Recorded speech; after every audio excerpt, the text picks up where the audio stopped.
সরজু নদীকে এখান থেকে পাস করা হয়েছে। সুন্দর স্নানের ঘাট বানানো হয়েছে, সবাই স্নান করে। আর এখানে একটি ঐতিহাসিক শিবলিঙ্গ আছে, যেটি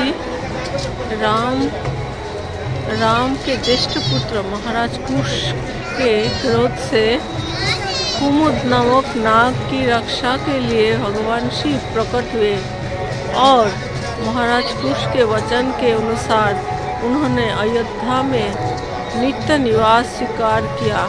स्वर्गद्वार में स्थित इन नागेश्वर नाथ शिव के दर्शन से ही अयोध्या यात्रा पूर्ण होती है।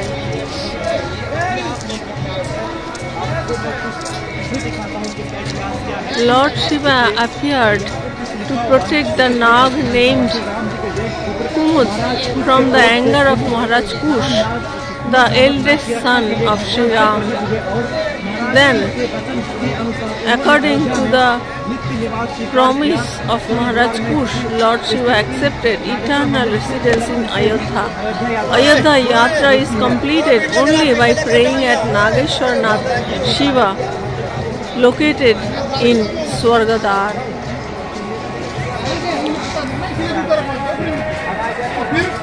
सीधे बोलो ना कि जूते मेरा पड़ेगा।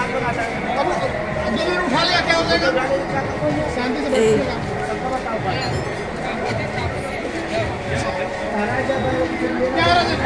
कुश राजा नागेश्वर नाथ नागेश्वर शिव তার আশীর্বাদে তিনি রক্ষা পান। শ্রী নাগেশ্বরনাথ মন্দির, नागेश्वरनाथ मंदिर। राम नाम का जंगल लगाते हैं।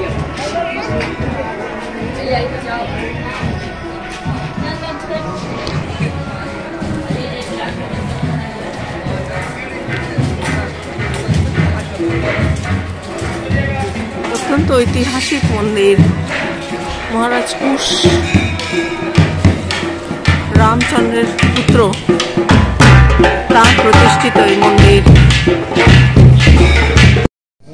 মহারাজ কুশ রামচন্দ্রের পুত্র মহারাজ কুশ প্রতিষ্ঠিত নাগেশ্বর শিব অতি প্রাচীন শিবলিঙ্গ, জাগ্রত শিবলিঙ্গ।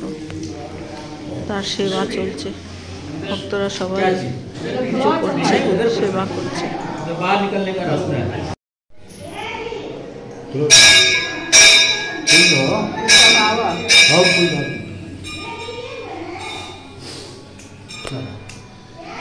जय मां पार्वती माता। नागेश्वर शिव प्रांगणे गणेश जी, नंदी जी, हनुमान जी,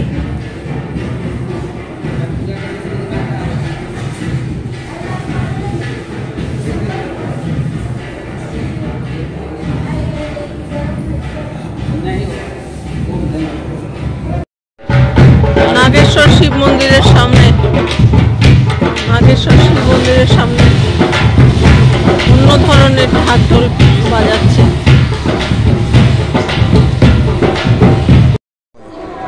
এটা হচ্ছে সরজু ব্যারেজ, ওখান থেকে ওই দিক থেকে জলটা আসছে এদিকে।